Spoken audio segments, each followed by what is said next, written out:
Welcome back, everybody. Welcome back to this wonderful show with your wonderful hosts. Once again, if you don't know, my name is Jose, And I'm Sam. and we're your hosts. If you're new to this podcast, I hope there are some new people. We're here, two traditional Catholic men, just want to talk about normal stuff that revolves around Catholicism. Sam explains it a bit better. Yeah. So we're two Catholic guys, and we said in the last episode, we're two common Catholic guys. We're not ordained, we're not priests, we're not deacons, we're not theologians. We're just two lay Catholics trying to go about living life in the most adherent way to the church possible, but while still participating in all of the joys that the earth has to offer in the vein of G.K. Chesterton's philosophy. The pint, the pipe, and the cross can all fit together. That's why we named the show that way. We want to share our experiences as two common lay Catholics and what that looks like and what that feels like and what our experience is with being Catholic, but also living life in the world, but not of the world. And we're not trying to be like the big names out there, right? Like Pints of Aquinas or anything like that. We're trying to be unique. We're trying to bring our own touch into this whole new era of podcasting, I as I call it, right?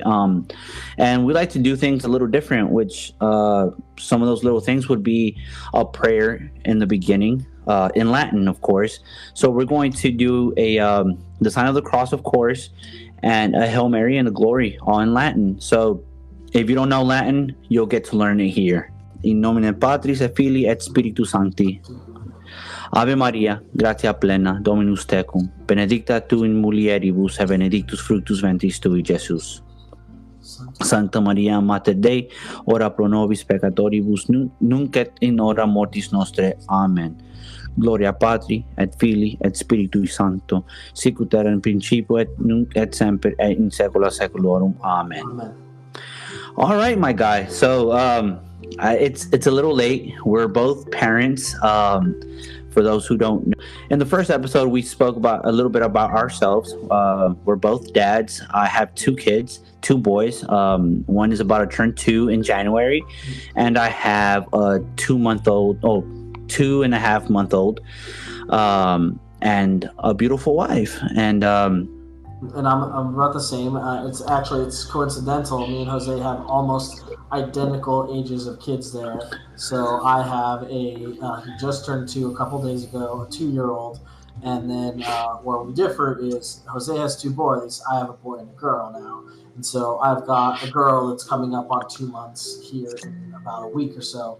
We have 2 very similar aged children and 2 very similar Catholic lives, wives, children, and family dynamics. And so, pretty cool. And so in order for us to podcast and to record, we have to do it late at night, which it's a sacrifice that we both are making. But at the same time, I feel like, and I can speak, I think for you too, that it's worth it. It's something that kind of brings a little bit more of interest into our lives. So it's late. We're tired. Long day. And actually, for this podcast, I actually just opened up another beer. All right. I mean, I don't even have a drink yet. Oh, well, you're late, man. Come on. And this is not to encourage you to get drunk or anything. We're not drunk. It's actually because today's topic is alcohol and how Catholicism is involved with it, and what people think as misconceptions, and we're going to correct that here. And I'd like to actually introduce Sam as the main speaker because he's an ex-bartender and he actually brews his own stuff sometimes. So I'll interrupt him here and there with some historical facts or whatever, but for the most part, he's the expert here. So I bartended for quite some time. I wouldn't call myself, Jose is flattering me, but I wouldn't call myself a true expert. But I bartended for a couple of years, worked in the alcohol industry just in general outside of bartending, and so got a lot of good training outside of that. But being a practicing Catholic, right, we approach alcohol in a lot different way than the world approaches alcohol. But that really started for me when I first started drinking. So I think I've told Jose this story before, but and I think to start, we need to talk about our introduction to alcohol and why Catholics view it the way we do and why we differ from Protestants in our ability, some Protestants in our ability to enjoy alcohol without any moral quandary. So, when I was in college, I met a good friend of mine, who's still a good friend, who introduced me to beer making. So before I met him, I thought all beer was, the typical Miller, Coors, Bud Light, American light beer that tastes like someone threw up in a bottle of water, carbonated it, and let you drink it. I'm sorry. I'm sorry. I know there are going to be some fans of light beers out there, but I just can't stand light beers. They don't taste very good. They don't even taste like real beer. They taste Okay, like question. water. Have you ever tasted Yangling Flight? I love Youngling. Yeah, Youngling is one of my favorite go-to. I'll call it crunchable beers, right? Youngling, Okay. Shiner, Dos Equis, all of these are crunchable beers. They're Youngling and Dos Equis, they are lighter beers, but they're not American light lagers, right? And so they still retain a good amount of taste to them. Now, don't let me sound too snobby here, because I still drink Pabst Blue Ribbon from time to time as well. And Pabst Blue Ribbon is about in the same vein. It's just a little, just a little tastier than your traditional American fruit. But I digress. I got into beer making in college when I met my good friend, and I realized that beer could taste good. It doesn't have to taste like that nasty, like watered down, whatever. And you could actually make it taste good. You just have to put the effort in yourself. And the beer I tried, it was a honey wheat beer that he made, and so it had like a touch of sweetness and like a good body to it, and it was just honestly super delicious. Years later now, I can still vaguely remember, the taste that he was going for and what I found delicious about it. So, he got me into beer making, and I started making beers with him. And to this day, we still get together on occasion whenever we have time, and we'll brew some beers. Now, what beer brewing taught me? Beer brewing was my introduction to alcohol. Beer brewing taught me what I'll say is the correct Catholic approach to enjoying alcohol, to appreciate alcohol in the way we as Catholics are supposed to appreciate alcohol. Because what I learned in my beer making is this is a substance that I put time and work into, that I chose the particular wheats that were going to, be a fermentable for this beer to make it tasty. I chose the amount of flavoring that I was going to put in, whether I wanted it to be super bold or a little light or a subtle flavor. I spent the time watching the temperature to make sure that it doesn't come up too hot so that it's going to scald the beer and make it taste, icky and bitter, but it stays at just the right temperature. I make sure to disinfect and clean all of the equipment so that it doesn't have bacteria growing it, and it doesn't, what's called skunk the beer or anything like that. And so this is all a very, very hands-on and careful process that you have to go through, and it's a long process. I mean, the beer brewing, the day, it's about a whole day's worth of brewing you're doing. And then you won't be able to enjoy the product of that brew until about 3 weeks out at a minimum. If you're really waiting for it to ferment and carbonate fully, it could be up to a month. But that is not something that you just drink to get drunk, right? I put my blood, sweat, and tears into making this substance and making it delicious. and waiting a month before I could actually drink it. And I'm not just gonna grab that and say get drunk. No, I'm gonna sit back, I'm gonna enjoy it. I'm going to drink it and notice the nuance of the flavor that I put into the beer. I'm going to appreciate the wheat that went into, flavoring this beer that some farmers grew to, have for this product to come about. Which answers the first question that many people have. Is drinking beer or alcohol a sin? The answer is no. It's not a sin. On the contrary, in the Bible, it's not that it encourages you to drink, but it does encourage you to celebrate with a nice wine, a good wine, but not encouraging you to get drunk. Right, and I mean, if you think about the stories of the Bible, especially the wedding of Cana, consider what happened at the wedding of Cana with Christ's first miracle, the changing of water into wine. It says, I think, and again, excuse me, I'm a great Catholic, and so I don't remember my exact Bible knowledge, but I think it says he fills 4 water basins that people used to wash themselves with, and these were giant, massive jugs of water. You're talking like a barrel's worth of water, probably, in each of those things. And a barrel is something to the effect of like 100 and some odd gallons. So this is a ton and a ton and a ton of water that he turned into wine, because the celebration called for it. Because they were there not so that they can get plastered and drunk. As a matter of fact, the Bible does condemn getting drunk. If you look back, I think it was Noah that got drunk, and his sons had to clothe him because he got drunk and naked. And it's this weird scene way back in Genesis.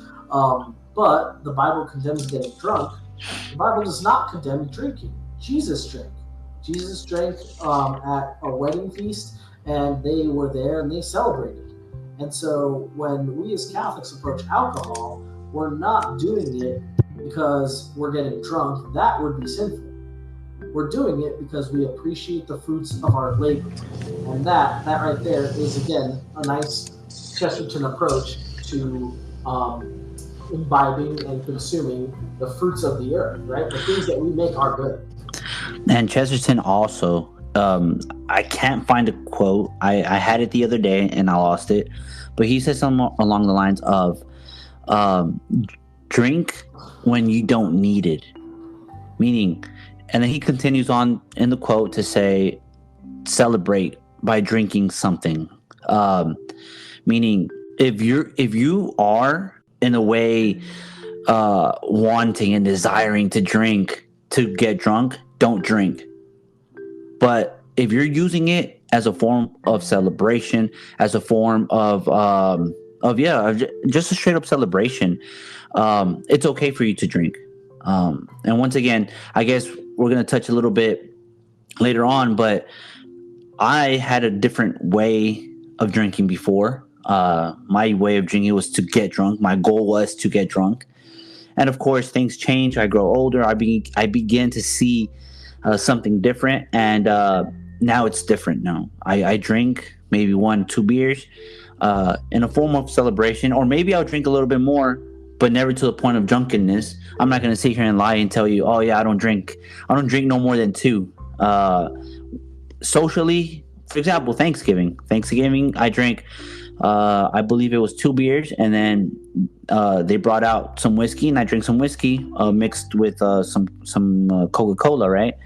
Around a fire, a form of celebration with family, but never to the point of drunkenness, right? That's the sin. The sin is drunkenness, not the celebration itself. Right, because we can drink alcohol and we can enjoy the alcohol without letting it affect us to the point that we lose our sense of reason. And that right there is the problem, is when you're drinking so much that you don't even know what's going on. You lose your sense of reason. You can't have full faculties of your mind that God gave you. Exactly. And that's something I guess that many Catholics also get wrong, because I hear it so much from Catholics, where they constantly attack those who drink some sort of alcohol. And it's like, wait, no, the thing is that we can The problem is abusing it. But anyways, I think I cut you off in your story. No. I honestly kind of lost my train of thought there. Well, I finished up the beer story, but what we wanted to talk about something after that. Did we want to touch on whiskey or just more beer? Yeah. What did you have in mind? I think we should talk about just alcohol in general. Yeah, whiskey, the different types of whiskeys. Now that we've cleared up that it's not a sin to drink something, let's talk about the good stuff, right? Let's talk about the good whiskeys. What would you recommend? I mean, I'm a big whiskey guy myself.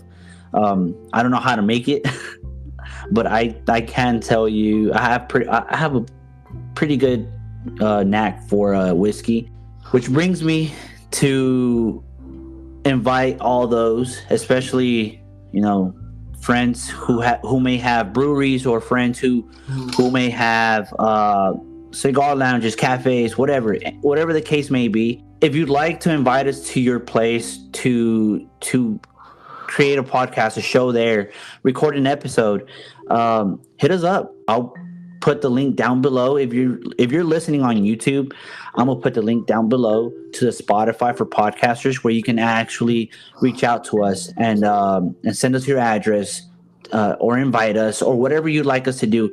Even to if you'd like to sponsor us, all the better. You can sponsor us. We can advertise for you, because it is within our niche, right? And I know several friends who actually own, well, not several, just one, who owns a brewery.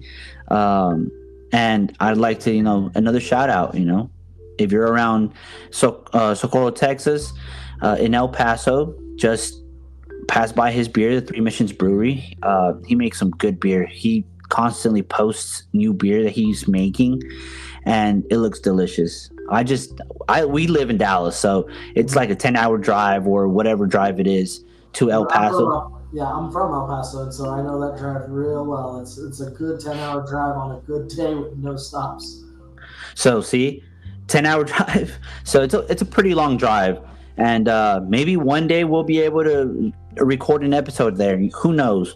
But yeah. Anyways, let's get back to the whiskey and the beer topic. So okay. So yeah, actually, let's start with this, because I remember you asked me this question before, and let's talk about this. Let's break down the difference between all of your types of alcohol that we have.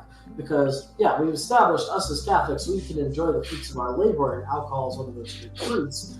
Well, what type of alcohol can you enjoy? What type of alcohol are there to enjoy? What should I dive into? What should I drink? What should I start with? If you're someone out there that's listening that you maybe were on the fence about drinking, or you don't like alcohol, or you want to know, hey, where do I start? Maybe you're going to turn 21 soon and you want to know what's a good place to actually have it as an entry point. Let's break down the types of alcohol, so we can talk about the things that we enjoy and how they're made. Because one thing that I find really, really cool is how much modern alcohol actually derives from Catholic origins, right? So yeah, let's start there. Okay, well, here, let me touch this history part real quick. So, of course, I'm gonna start from the moment Catholicism enters, okay, which enters through the monks, who pretty much began to brew their own beer in order to maintain their monastery. The rule of Saint Benedict, which pretty much states that the monks have to maintain the monastery through works of their own hands, meaning the only way for them, besides beer, they had other things, but the main source of money was the beer, the brewing and everything. But also they needed to give to the poor. So by brewing their own beer, they would make the money to maintain the monastery and at the same time give to the poor. And the rest, right? Whatever was left would go to the poor. Now, fun fact, the best beer in the world is made by Trappist monks. That's a fact. Not a lot of people know that. I looked up the price of the beer, and I think it was close to like $200. Just a can of beer, a 12-ounce was pretty expensive. It might be more expensive. I think that's actually on the black market, because I can touch on this a little bit because it's one of my dreams to try this beer. The reason it's that much is because it's one of the rarest beers in the world. Do you know why, Jose? I think, if I'm not mistaken, I think you and I spoke about this, and it has to do with once they reach the amounts they need for the monastery and then get to give to the poor, they stop brewing that beer. Am I correct? Right. Absolutely. And so this is a really cool touch point on what Jose just said.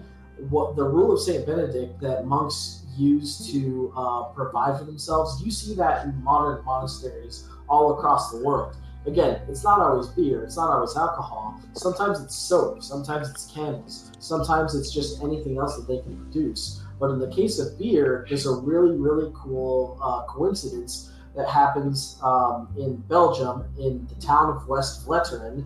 I probably butchered that pronunciation because I had no idea how to pronounce Belgium.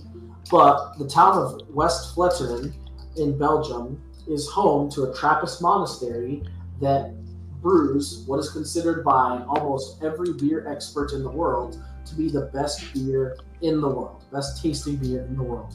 That's West Vleteren 12.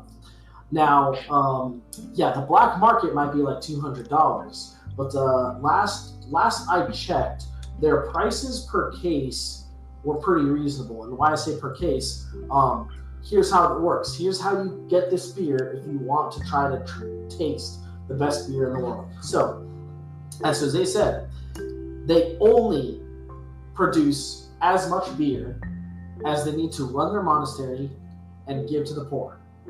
So if they have a really, really awesome brew year and they brew all of their beer by July and they sell everything and sell all their beer and they make all the money to house themselves and fund themselves and give to the poor, they don't make any more beer. They're done.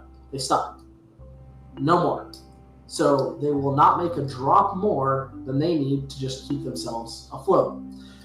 So there's scarcity right there because of that. Two is, in order to buy this beer, you need to pre-order it a month in advance at least. Minimum of a month in advance, you need to pre-order it. Three, you can only pre-order one case at a time. Two, if they're generous and if they have an excess amount of beer. So maximum 2 cases at a time you can pre-order to get this beer. 3, they don't deliver. They don't ship. You have to go to Belgium to pick up this beer. If you're not in Belgium, if you're not there at that monastery to pick up the case of beer that you pre-ordered, then you have one other opportunity, and that is on the off chance, because they have a gift shop at the monastery, from what I understand, the off chance that they have a couple of extra bottles in the monastery for you to purchase is the only other way you're getting that beer. And that doesn't happen often either. Well, that's a good excuse to plan a trip to for vacation to Belgium. Oh, you have no idea. One of my bucket list trips is to go to Belgium and do nothing but visit the towns where there are Trappist monasteries and go on a beer tour. That would be so awesome. I could spend a week doing that. Just, okay, let's go to this town, Trappist monastery. What does their beer taste like? This town, Trappist monastery. What their beer taste like? A tour of beer and prayer. Heck yes, dude. Yeah, we're praying in the morning. We're praying in the morning, and we're drinking by night. Makes sense. But yeah, that is the best beer in the world. That is Trappist monasteries. You know, they are awesome. But let's see where to go from there. So yeah, that is Catholicism's awesome entry point into the world of alcohol. But again, it doesn't just stop with beer. there are also monks that make several different lines of spirits. And there's also Catholic influence in those various lines of spirits. So if any of you guys know what chartreuse is, right? Chartreuse is probably the most, I want to say the most famous Catholic made spirit, because it's actually named after the monks that make it. Chartreuse. Carthusians. A translation, a transliteration, whatever you want to call it, of the Carthusian monks. So yeah, chartreuse comes from Carthusian monks that brew it, and they have a secret recipe that only the Carthusian monks in France at the particular monastery know, and only like 2 people in the world will ever know it at one time. There's actually a shortage right now. I think because one of the monks died. Well, good luck trying to take it out of them. Anyways, they don't talk. So, but yeah, that is another contribution is chartreuse. But beyond that, and I wish we were doing the video because I have the bottle here to show you. Catholic culture, if I may call it that, has also influenced alcohol production in like even in secular ways. So I have a bottle up here on my liquor shelf of a liquor called Frangelico, right? Most people know it by that name, Frangelico. Okay, Frangelico. Jose, are you familiar at all with Frangelico? Never heard of it. So Frangelico is probably it's the brand name hazelnut liqueur. It's the most well-known hazelnut liqueur. It is an absolutely delicious hazelnut liqueur, might I add. It is fantastic as a nice after dinner like dessert shot or dessert sipper, and it is just a beautiful, beautiful drink. And the bottle is really, really cool. Look the bottle up right now so you know what I'm talking about. Oh yeah, I'm looking at it right now. Yeah, so the bottle is shaped like a particular monk, and every bottle, it's really cool. It has a cincture, right? So that's it's got a little rope belt that those monks wear, and it's maybe hard to make out. But Jose, any idea what the shape of that habit is? Do you know what type of monk that might be? A Franciscan? It is not a Franciscan, but you're close. Let's see, Franciscan, a friar of Carmelite?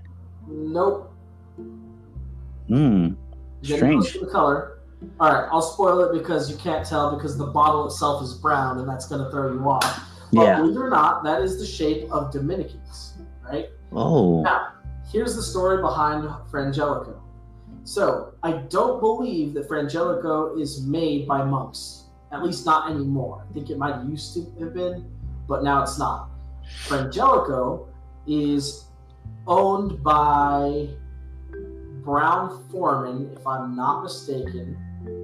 And all that means, Brown-Forman is one of the biggest whiskey owners in the world. They own a ton of brands of whiskey, so if you don't know what that means, don't worry about it. It's not important. But Frangelico is owned by one of the biggest, spirits and whiskey owners in the whole world, because they are no longer produced by monks, but I think they used to. But the story is, Frangelico is a secret recipe that when the inventor of Frangelico came up with the liquor, the modern day liquor, he claimed that he had found a recipe from an old ancient monk. I say ancient like he's that old. He was a Dominican friar, so he's Middle Ages or later. But he found the recipe from a monk from the Middle Ages, and he followed that recipe to a T so that this liqueur is supposedly the exact same type of liqueur that monk, I keep saying that friar would have made and drunk himself. Do you have any idea who that friar is, Jose?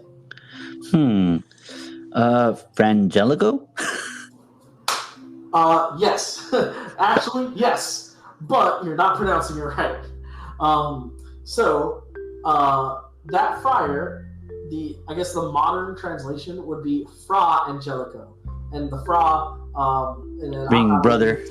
I'm not a linguist, so please forgive me, but I think the fra comes from friar. So, but say, brother, exactly. So, Fra Angelico, who was a Middle Ages Dominican who's very, very well known for a lot of his artistry and I think writings as well. I think he wrote a lot of poems or other good literature. I need to read more on Fra Angelico, but I know definitely his art. So Fra Angelico was, a middle-aged Dominican who produced beautiful, beautiful art.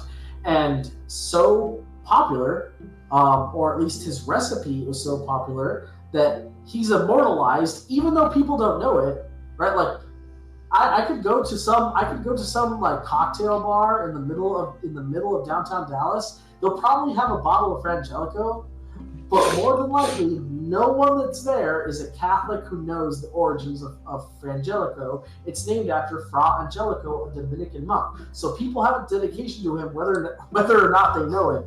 Oh yeah, this is a Dominican monk that I'm drinking a spirit that's supposedly attributed to him. But how cool is that? It's pretty cool. The influence of Catholic culture on the drinks that we make today, even the secular things that people drink. Like, all these people are probably getting drunk and not knowing that they're getting drunk to Catholic stuff. Mm-hmm. Exactly. They may be getting drunk, but they're at least getting drunk with the prayers of some holy people dedicated to them, hopefully praying that they pull out of those drunken ways. Hopefully. And then just to kind of enter into a debate with you, the bottle resembles a habit of a Franciscan friar, according to Wikipedia. Oh, yes, because it's brown. But Fra Angelico himself was Dominican? Okay. It's literally named after him. It's literally his name on the bottle.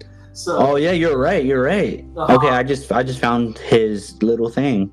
Yep. Yeah, you're right. I just wanted to clear something out that way in case someone came back and said, no, it's a Franciscan. Well, yeah, again, it's brown, so it looks like a Franciscan because the bottle is brown. But because it's named after Fra Angelico, I'm sticking with the story that no, that's supposed to be a Dominican habit. It's just that you can't, it's harder to make a white bottle. Okay.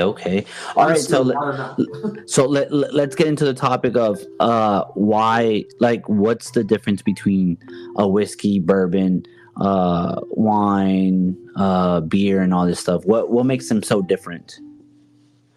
From my understanding, it has to do with, one, the way they're brewed, and two, the alcohol level. I think that's why there's alcohol percentages. If I'm not mistaken, maybe I am.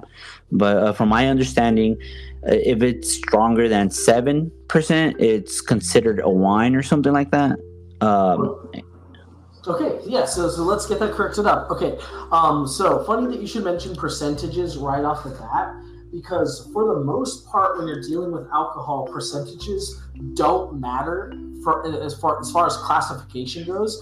The percentages don't matter until you get way high up into like the 40%. So when you're talking your spirits, but okay. We're getting ahead of ourselves there. Let's break it down. Let's break it down really quick. So again, I will start this with a big disclaimer. I'm not 100% a alcohol expert. I have several years in the field, but this is not my major field of study. And so what I'm about to say is not like the industry terms. They're just how I'm going to describe the categorizations. Hopefully, breaking it down so that it's a little more palatable and it's a little more intuitive. So. The way that I would break down the alcohol world in today's industry is two main branches, okay? So there are two main branches of alcohol.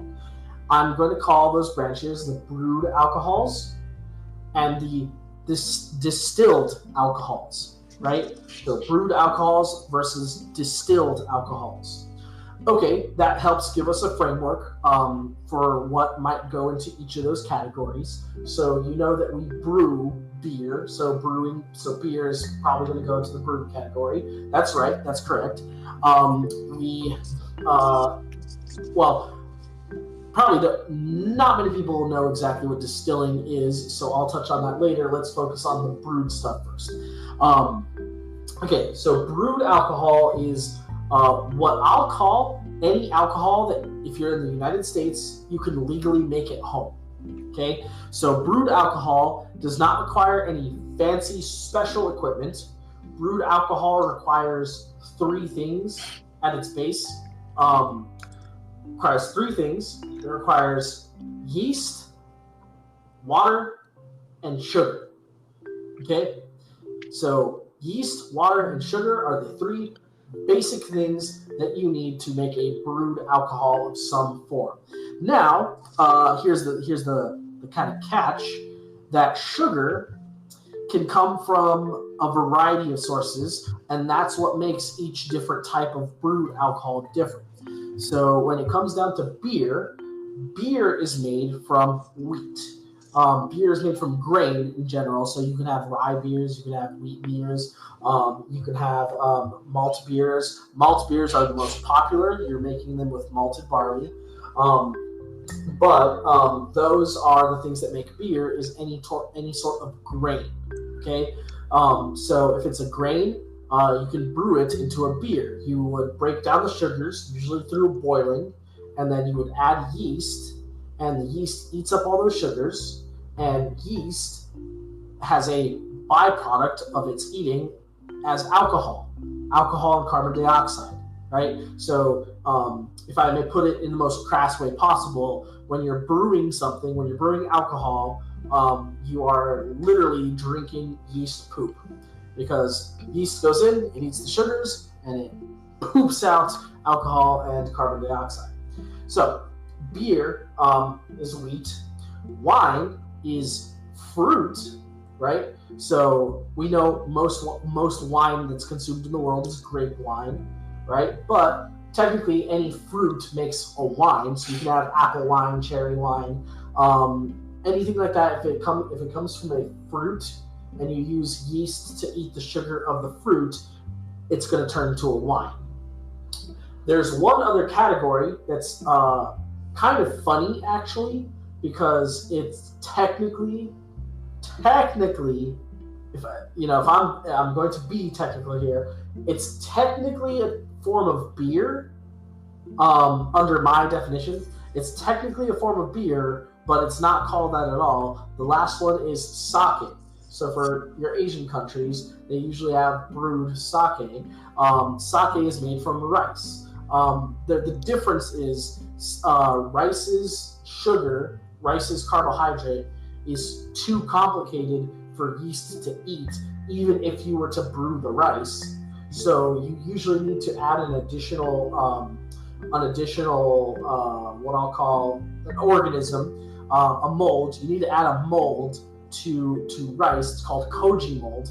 The koji mold can eat those complex sugars, and it breaks them down into smaller sugars, and then the yeast eats the smaller sugars and turns that into alcohol. And so sake, while technically a beer because rice is a grain, again, that's just my definition. That's not anything official.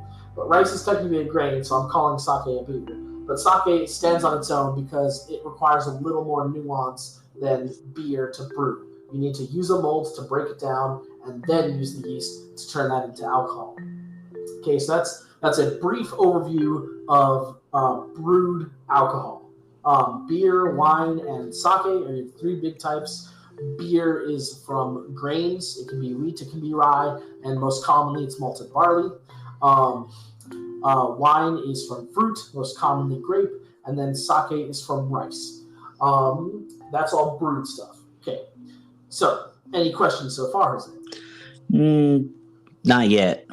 Okay, so let's tag along into the distilled side, because... Oh, you know what? I do have something. Go for it.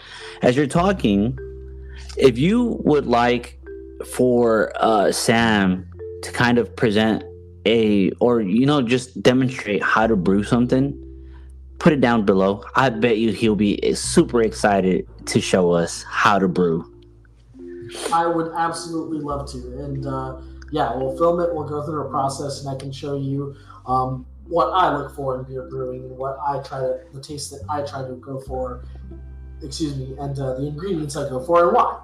So if you want to, just leave it down below. If you're listening on YouTube, leave a comment letting us know. If you're on Spotify, you know what to do. So you let us know. We'll record. We have many ideas, and this is pretty much a good one. I feel that I'm actually interested in learning how to brew a beer. So yeah, it's a ton of fun, man. It's a little bit of an investment to start, but once you get going, it's a great way to make a product that you love. Well, let's do it. All right, so yeah, let's jump into the distilled side here, and I think that it's a good segue because here's a bit of a secret. All distilled alcohol starts as brewed alcohol. All distilled alcohol starts as brewed alcohol. It has to, right? And here's why, is because distilled means that exactly that, it's distilled. Distilling is a process. It's a scientific process. So let's get into the science really quick. All right.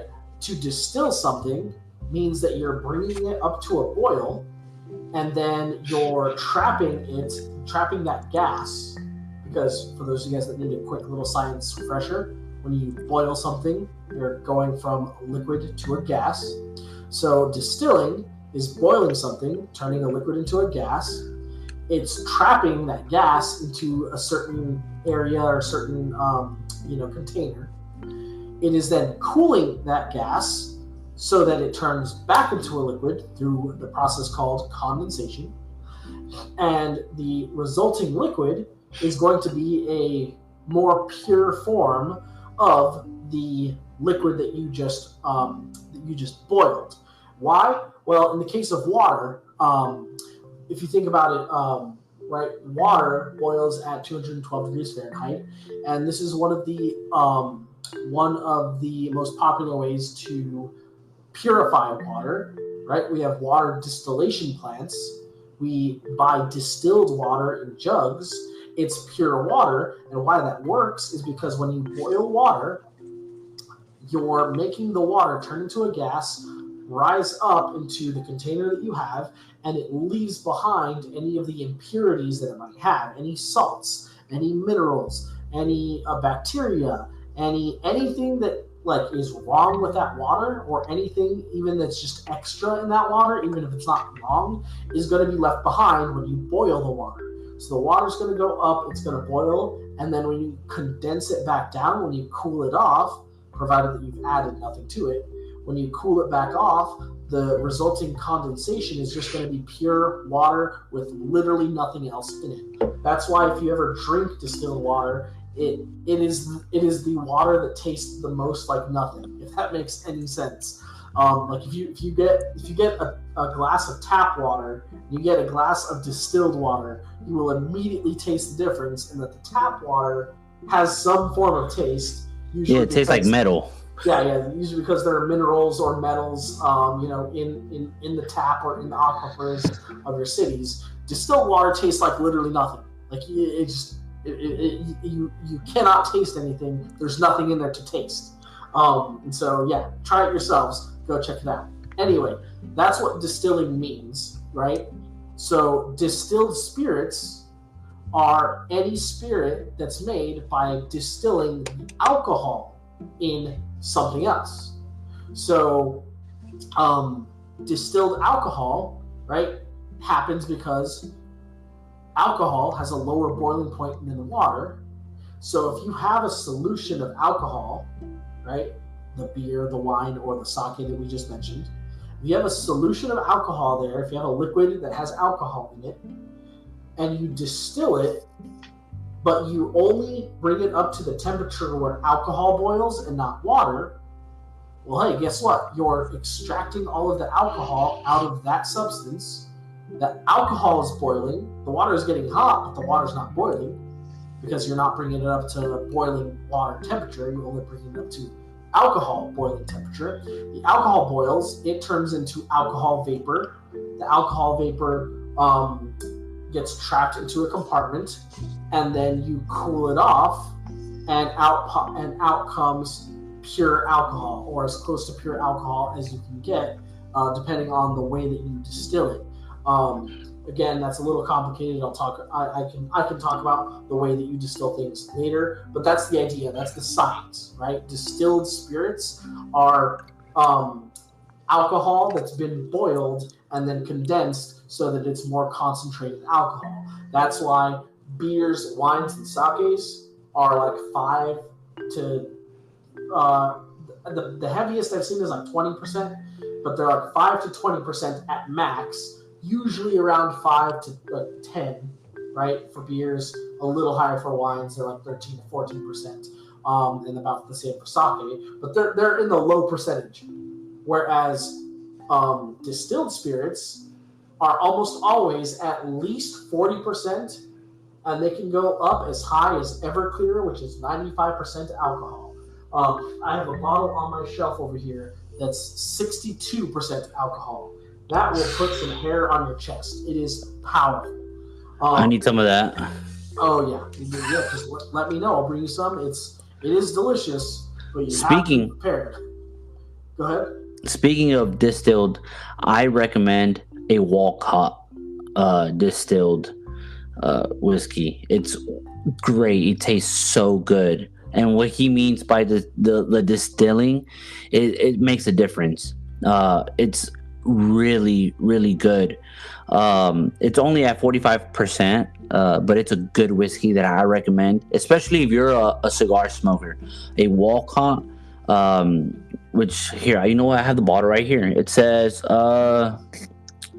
authentic Kentucky. Oh, it's a bourbon, actually. My mistake. It's a bourbon, which for those who don't know, a bourbon and whiskey do have they're pretty much the same, only that whiskey bourbons are done here in America, if I'm not mistaken. He's onto something. Don't worry, I'll correct any wrong thing that you say, but go ahead and keep saying things. They're going to be wrong probably. But yeah, what is your idea? What do you know about bourbons and whiskeys and all of that? So, from my understanding of a bourbon is that it all depends on the way it's barreled, and I think it's barreled twice, if I'm not mistaken, or something like that. And it's done here in the United States. As to, I think, what was the other one? I think it's rye?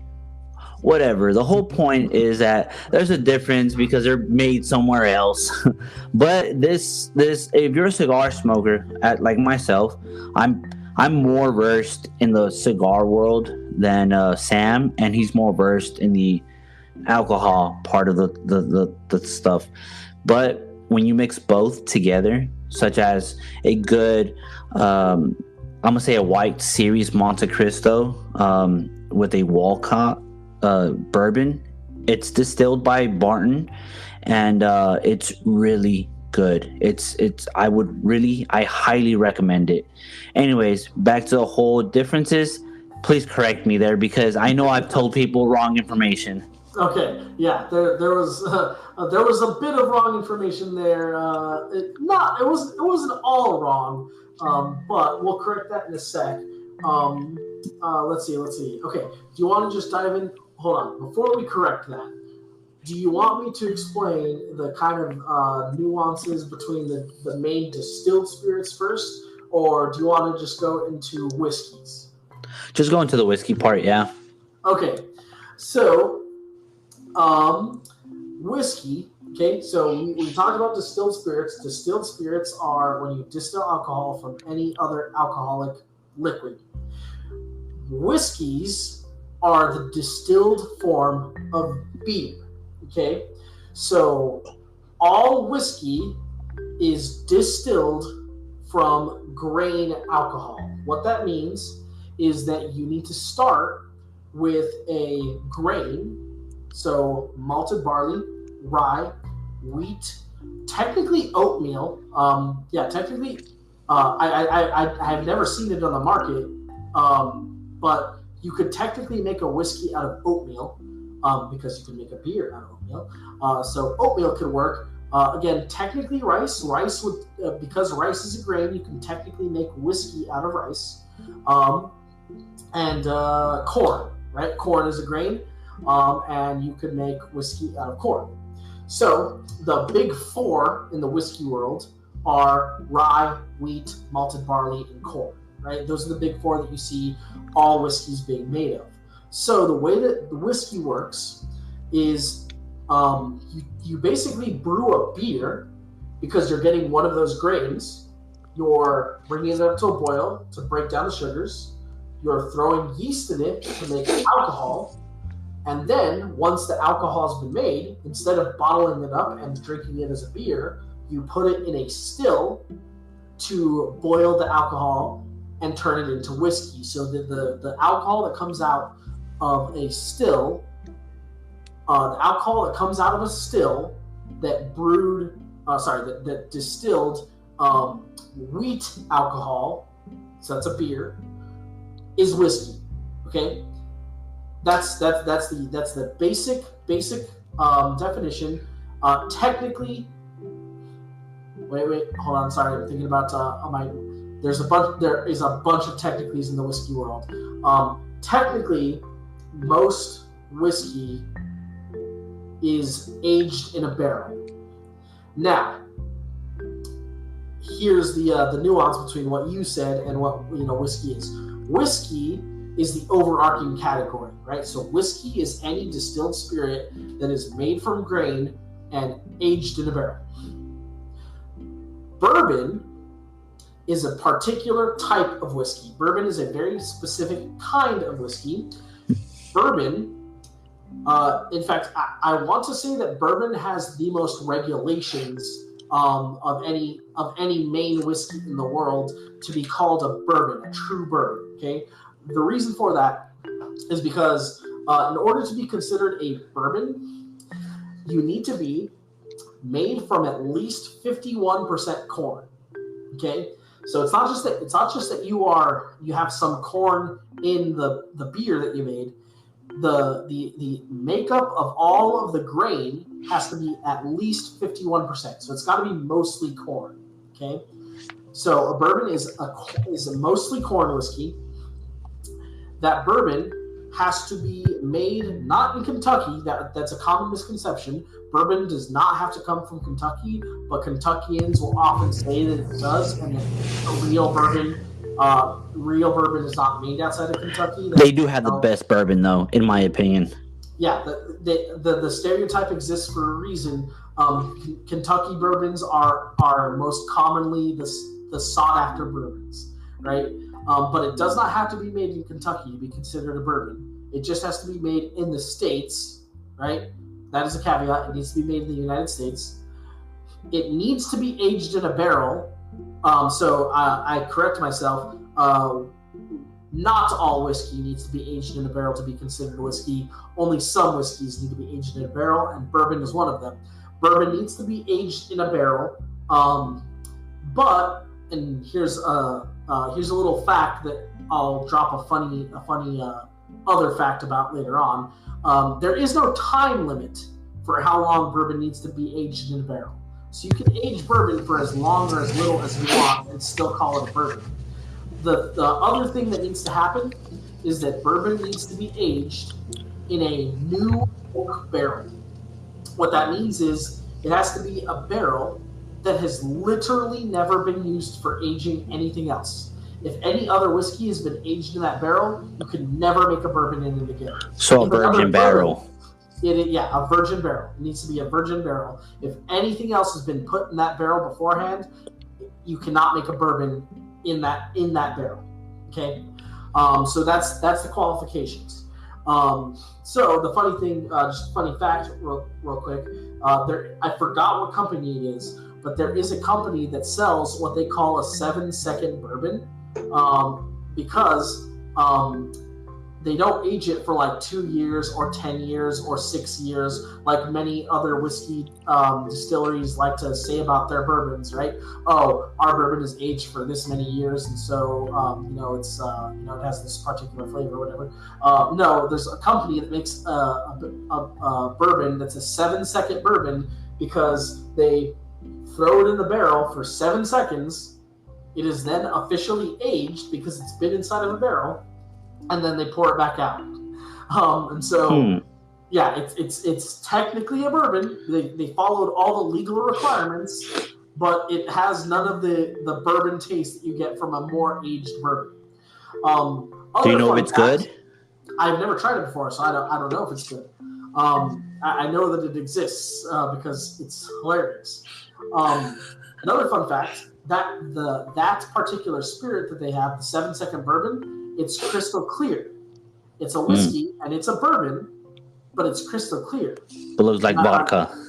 Yeah, it looks like vodka. That might be weird to you if you don't know why bourbons are brown or caramel or yellow in straw colored in appearance.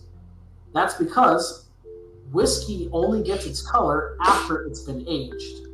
So the longer that whiskey stays in a barrel, the more it's aged, the more color it actually is absorbing from that wood. Okay, I have a question. Go for it. So, would you say that the darker the bourbon, the better the bourbon? No, not necessarily. No? Okay. The darker the bourbon, the more aged the bourbon has been, but that's not necessarily a good thing. It's not a bad thing either. It's just what you're looking for in a bourbon, right? Okay. Because you can age a bourbon to kingdom come. The problem is, when you age any alcohol, the alcohol is going to deplete because the wood absorbs some of that alcohol, and then the alcohol gets evaporated on the outside of the barrel. So the longer you age an alcohol, actually the less of it you have, because it starts to evaporate. So that is one of the reasons, believe it or not, that is one of the reasons why longer aged whiskey is more expensive. It isn't because it necessarily tastes better or it's a better quality product. A good portion of why it's more expensive is because since they aged it for that long, they lost like half of the product, right? If you age a whiskey for 2 years, a little bit of it's going to be lost, but not a whole lot. You'll still get a perfectly fine amount of whiskey. You'll still have most of what you started with. If you age a whiskey for 40 years, you're going to have like maybe an eighth of what you started with. And so, the longer you age it, the more concentrated it's going to get, and the less of it you're going to have. So the older the bourbon, the longer it's aged, the less alcohol percentage that you're going to get? Not necessarily, because... Okay. Well, let me correct that. Yes, the longer it's aged, the higher alcohol content it's going to have straight out of the barrel. Okay. So if you have a lot of bottles of whiskey on your shelf like I do, and you read the labels, or if you go to a liquor store and you read a lot of the labels, you may run into a label that's labeled barrel proof, right? What that means is that they took that whiskey straight out of the barrel and they threw it in a bottle, and there was no in between. Okay. That is rare. Most whiskey that's on the shelves is actually watered down, because straight out of the barrel, a barrel-proofed whiskey is usually around 50 to 60%, because the water evaporates, it becomes more concentrated, and you're going to have a higher percentage alcohol product in that barrel. So is that why you see a number and proof in parentheses? What do you mean a number and proof? Well, the number proof is just the alcohol percentage, right? The proof is the way that we measure alcohol percentage, and it's a very simple formula. Okay. Proof is double the alcohol percentage. Okay. So if you have something that's 80 proof, it's 40% alcohol. Okay. Okay. I see what you mean. All right. Yeah, because for example, this bottle says 45%, and then it says 90 proof. Right. So 90 proof. 90 the proof is the technical term, the legal term, I guess, for the percentage alcohol it is. All it is double the alcohol percentage. Oh, okay. So if it's 90 proof, it's 45%. Okay. Legally, when whiskey makers put their whiskey in a bottle, they cannot dilute it less than 40%. So this is why whenever you go to a liquor store and you're looking for whiskeys, and this is true of all the main types of spirits, unflavored vodka, rum, whiskey, and tequila, all have to be a minimum of 40% alcohol. Otherwise, they cannot call themselves rum, whiskey, tequila, or unflavored vodka. If it's less than that, it is a different spirit. If it's higher than that, it's fair game, right? But you must have a minimum of 40%. So the whiskey makers will take the juice that's in that barrel, they'll put it in a bottle, they'll mix it with water until it's the right percentage that they want, and that's how proofing works. Okay. Wow. I'm like all shook. Yeah, a lot of information. There's a lot behind the alcohol world that you may not even know. Oh yeah, no, I bet. I mean, I'm a person who likes whiskey, but I usually go with what I kind of know, which is very little. But I go based off of that, and normally I'm right. But what I didn't know was the difference between the bourbon. Just so you're aware, in the United States, that is the only legal place that whiskey can be made. But you cannot ever make distilled spirits on your own with a still. The reason for it is I mean, it kind of goes back to Prohibition. During Prohibition, when alcohol was illegal, where do I start? So, during Prohibition, when alcohol was illegal, people were making their own beer and making their own whiskey, right? They were moonshiners. So they were making their own whiskey illegally because alcohol was completely outlawed during Prohibition. Now, here's the problem, all right? So the process that I described to you, how you make distilled spirits, very, very dangerous. You want to know why? Why? Alcohol is this. It has this special property where it tends to explode when you light it on fire. Alcohol is very, very flammable and very, very, very explosive. So, hey, you want to know what you need to do in order to get alcohol to evaporate? Put it in a barrel. No. Oh. Well, yes. Sorry, wrong term. You're correct. That's how it evaporates. How do you get alcohol to boil? Put it in a container. Put it in a container, but what do you need to do with the container? Put it on top of a flame. Put it on top of a flame. And especially in the 1920s, when they didn't have electric stoves to distill their alcohol with, you would have to get a still, put it on an open flame, and start making those alcohol vapors. Hey, alcohol vapor, a very, very flammable gas and explosive gas, and open flames are a very dangerous combo. And so you had this epidemic, really, of people blowing themselves up making moonshine in the 1920s during Prohibition. Not only that, but here's the other thing. When you make alcohol, when you distill alcohol, did you realize that you have to do it just right, otherwise you're going to poison people? Oh. Yeah. So when you distill alcohol, you have 3 sections of alcohol. You have what is called the heads, the hearts, and the tails. All of the alcohol that is put on shelves is the hearts, right? Because what happens is when you start distilling alcohol and you condense it back down, the first bits of alcohol that are distilled are the heads. these are going to be the ickiest and often the most poisonous parts of alcohol.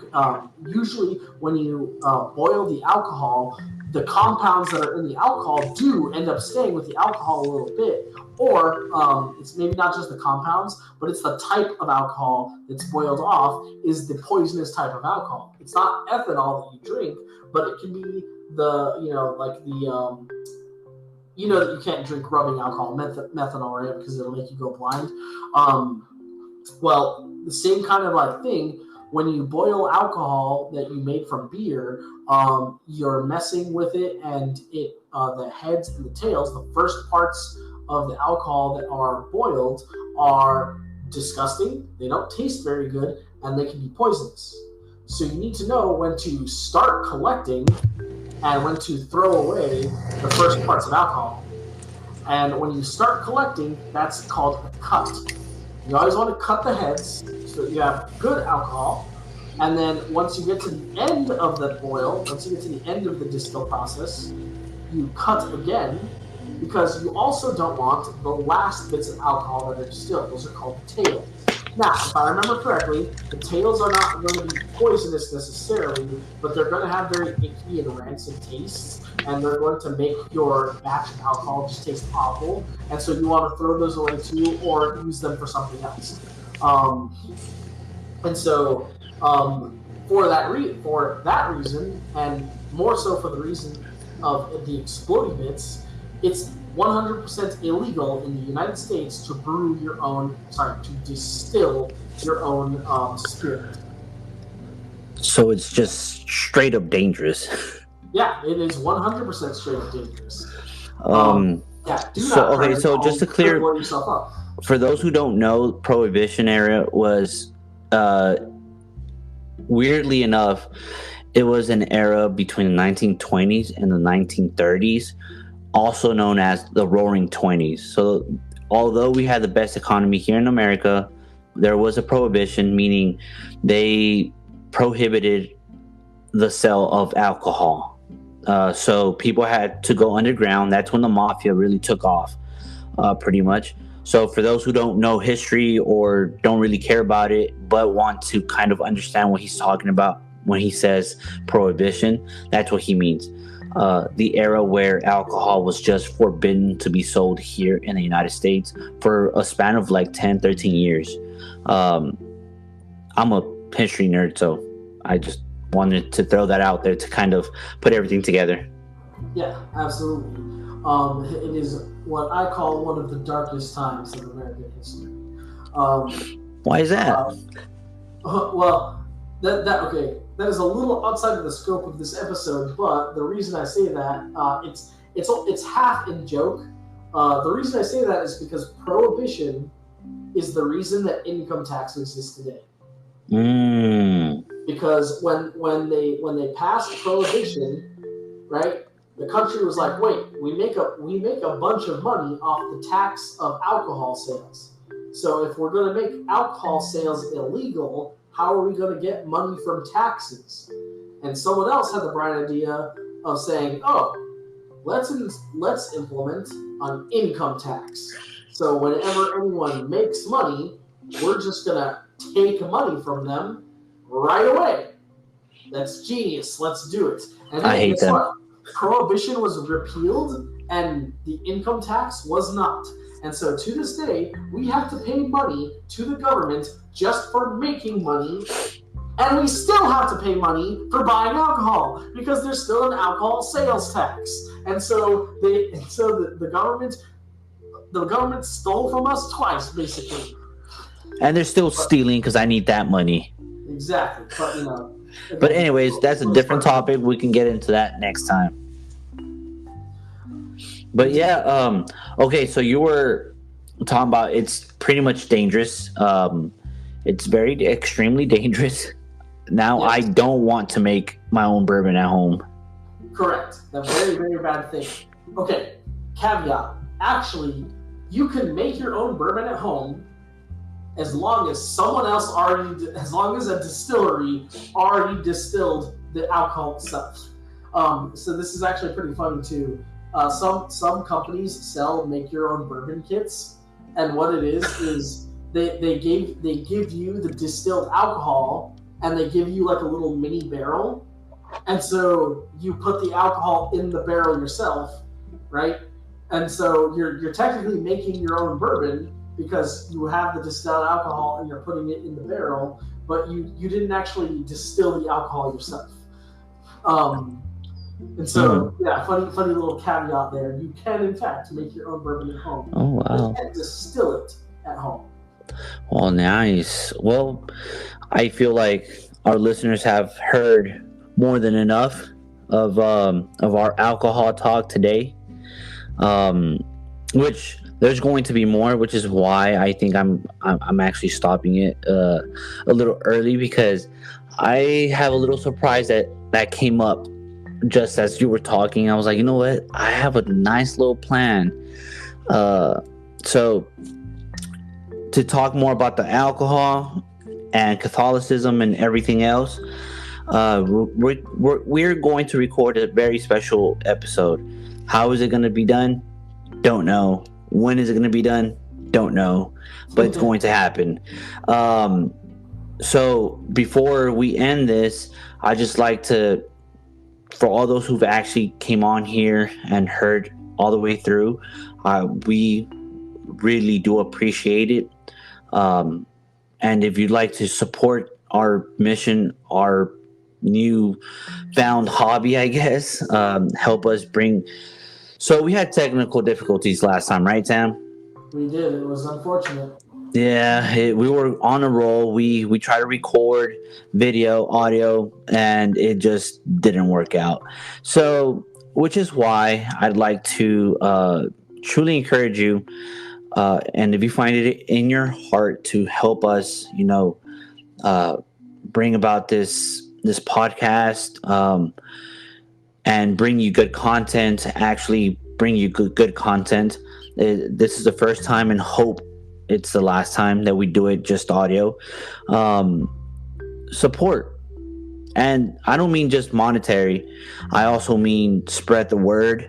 You don't have to give money or donations or whatever, but do spread the word. We're trying to do this because we love it. I love it. I'm pretty sure Sam loves it. If not, he wouldn't be up at 11 p.m. recording an episode. You got it. And so, once again, we want to bring some good content. So, once again, you can find us on Instagram at Pint, Pipes, and Cross, and on YouTube under the same name, and Spotify. So go check us out, see the rest of the episodes, catch up, and we'll be talking soon. So I am your host, Jose, and Sam is a co-host. Sorry, I did not get the signal. I'm sorry. Co-host Sam. Yeah, this is we're new at this, so please forgive us. I'm gonna try to edit as much as possible, so to make it, to save it at least. And hopefully next time we'll be face to face. Maybe the audio won't be the best, but hey, we're doing the best we can with what we have. And so with that being said, may God bless you, and hope you tune in next time. Yeah, God bless.